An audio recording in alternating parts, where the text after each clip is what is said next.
вот за последний месяц объем работы увеличился. Ресторанов становится меньше, конечно, потому что некоторые закрываются за счет вируса. Но люди перестали ходить куда-то.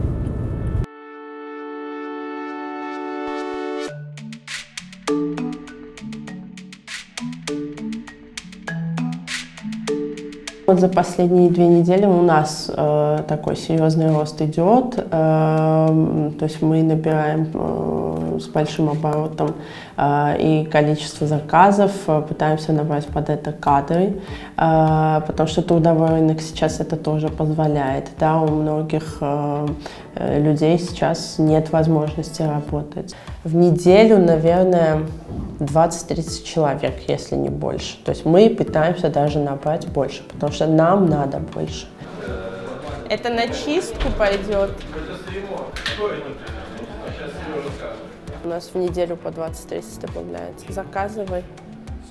50, может. Да. Не, хватит, как думаешь? Да, сэндвич баскета, 2 фри стандартные, 2 соуса и 2 напитка. Даже рестораны, которые долгое время пытались избежать вообще понятия доставки, сами обращаются, то есть хотят подключиться. Мы как бы делаем максимально все, но чтобы понимать, все мои ресурсы сейчас работают на максимуме, то есть потому что понимаем, что каждый день как бы важен. Ресторан хочет начать свою доставку, чтобы обеспечить свою жизнедеятельность. И понимаем, что общепиту на самом деле нашим партнерам сейчас достаточно трудно, потому что виден очень большой спад. То есть у нас рост, но у партнеров спад. Да. Алло, подскажите, пожалуйста, вы едете по этим Fusion Sushi? Спросите, пожалуйста, у Сандра. Потому что у нас происходит, не все на гречке сидят, получается. Люди запаслись, я думаю, гречкой на такой самый худший день, понимаете? Заказы, тенденция заказов особенно не поменялась. То есть, как всегда, лидирует фастфуд. То есть это самая популярная еда. Поменялось то, что сейчас нет такой тенденции обеденки. Сейчас большинство офисов работает на удаленке. То есть мы на себя это видим. То есть обычные офисные адреса уже заказывают реже. Там даже IT-компании там, к нам обращаются для доставки там, их работников обедов, но домой. И то, что я замечаю, люди пытаются, кажется, сэкономить. То есть мы видим, что средний чек начал понижаться.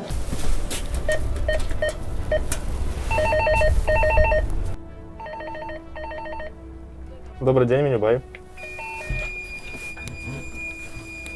Как бы мы не рекламировали, не пытались поддержать всех партнеров, вот именно там самые мелкие или неизвестные бренды, они могут оказаться под риском. Вот за последнюю неделю закрылось от наших партнеров уже около 5, если не ошибаюсь. И они все такие не крупные. Здравствуйте.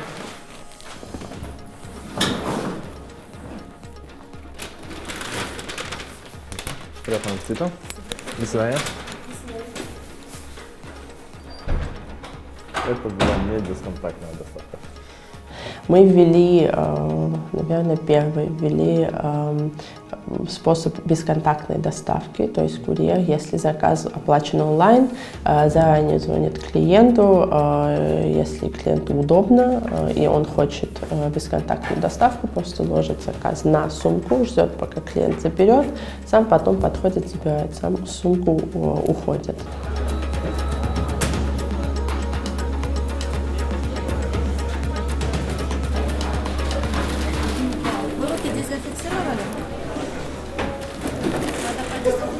Да.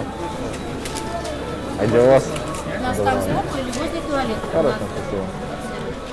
Курьеры сейчас все как бы оснащены масками, перчатками и антисептиками, что сейчас прям достать очень-очень сложно, не скрою. То есть мы, конечно, закупаем большие партии, они быстро заканчиваются, но вот там немножко люди уже, так скажем, перешли черту, потому что сейчас антисептики продаются по бешеным ценам, но как бы у тебя нет выбора, мы будем покупать, чтобы максимально обезопасить и клиентов, и, конечно же, наших работников.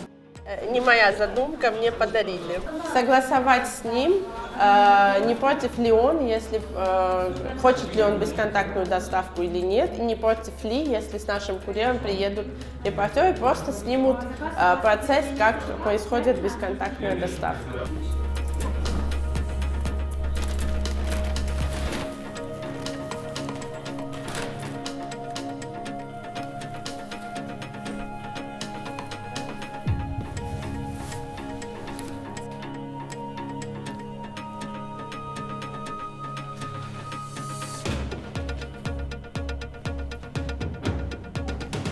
Под большим риском, я думаю, в сложившейся ситуации будут все.